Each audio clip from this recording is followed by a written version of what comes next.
Assalamu alaikum. Hi friends, welcome to Emmy Mom's Kitchen. நாம் இன்றைக்கி vegetable pulao எப்படி பண்ணுறது அப்படிங்கிறத பார்ப்போம். என்னுடைய ஸ்டைலில் நான் எப்படி செய்கிறேன் அப்படிங்கிறத உங்களுக்கு நான் காமிக்கிறேன். இன்றைக்கி நான் இதை வந்து ரைஸ் குக்கரில் ப்ளேஸ் பண்ண போகிறேன். நெய் 1 டேபிள் ஸ்பூன் எடுத்துக்கோங்க.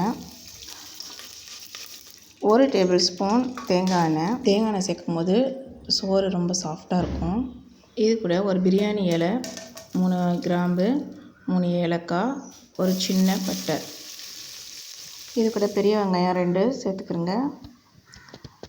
அது கூட நல்லா வதங்கின பின்னாடி வெங்காயம் நல்லா வதங்கின பின்னாடி ஒரே ஒரு தக்காளி, இதுவும் நல்லா வதங்கின பின்னாடி அது வந்து இஞ்சி பூண்டு பேஸ்ட் வந்து உங்கள்கிட்ட காமிக்க மறந்துட்டேன். இஞ்சி பூண்டு பேஸ்ட் 1 டேபிள் ஸ்பூன் சேர்த்துக்கோங்க. அது கூட மஞ்சத்தூள், மிளகாய்த்தூள், அதோட ஒரு கறி மசாலா தூள் 2 டீஸ்பூன் சேர்த்துக்கோங்க. இந்த கறி மசாலா தூள் நான் ஏற்கனவே வீடியோ அப்லோட் பண்ணியிருக்கேன், கீழே லிங்க் கொடுக்குறேன், பார்த்துக்கோங்க. இது நல்லா வதக்கிக்கோங்க. இந்த பச்சை வாசனை போகிறது வரையும் நல்லா வதக்கிக்கிறங்க.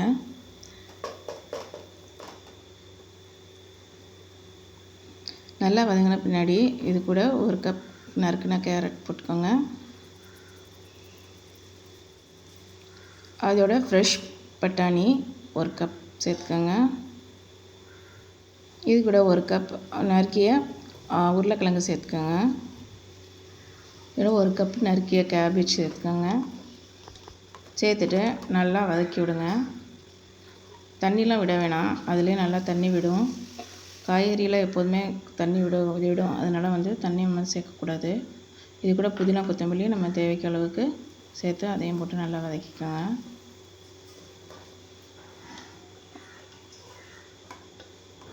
நல்லா அந்த எண்ணெயிலே நல்லா வதங்கட்டும். நல்லா கொஞ்சம் வெந்த பின்னாடி இது கூட 3 கப்பு தண்ணி சேர்த்துக்கோங்க. நான் வந்து அரிசி வந்து 2 கப் சேர்த்துருக்கேன். ஆனால் ஏற்கனவே நம்ம வெஜிடபிள் புலாவுங்கிறதுனால அந்த வெஜிடபிளில் இருக்கக்கூடிய தண்ணி வேறு இருக்கிறதுனால நம்ம தண்ணி வந்து கம்மியாக தான் சேர்த்துக்கிறணும். இப்போ உப்பு சேர்த்துக்கோங்க நம்மளுக்கு தேவைக்கேற்ப. இப்போ இதை வந்து நான் ரைஸ் குக்கரில் வச்சுட்டேன்.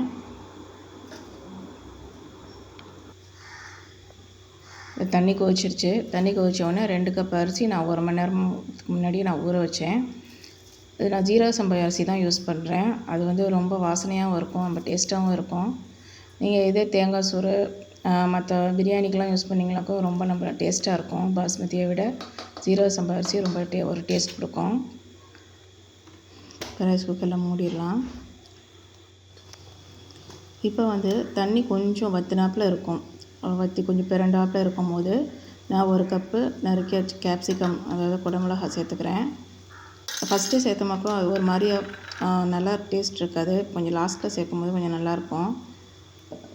இப்போ இந்த சமயத்தில் நீங்கள் பார்த்தாலே தெரியும் கொஞ்சம் தண்ணி அதுவுமா அரிசியுமா இருக்குது. இப்போ இந்த சமயத்தில் நம்ம சேர்க்கும் போது வந்து அது ரொம்பவும் வெந்திருக்காது, ஓரளவுக்கு நல்லா குழஞ்சாப்புலையும் இருக்காமல் நல்லாயிருக்கும் பார்க்க சாப்பிட்றதுக்கு.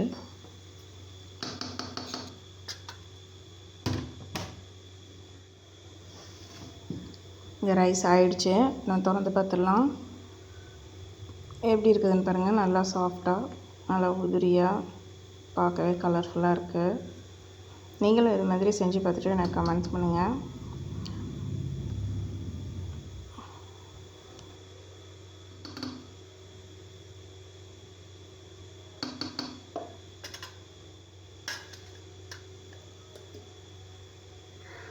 இப்போ நம்ம கடைசியாக இதுக்கு மேலே நறுக்கி வச்சுருந்த கொத்தமல்லியை தூவி விடுறோம்.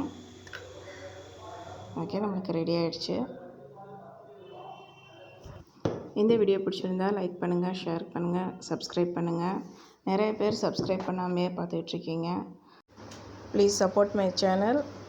சப்ஸ்கிரைப் பண்ணாதவங்க பண்ணிடுங்க. தேங்க்ஸ் ஃபார் வாட்சிங்.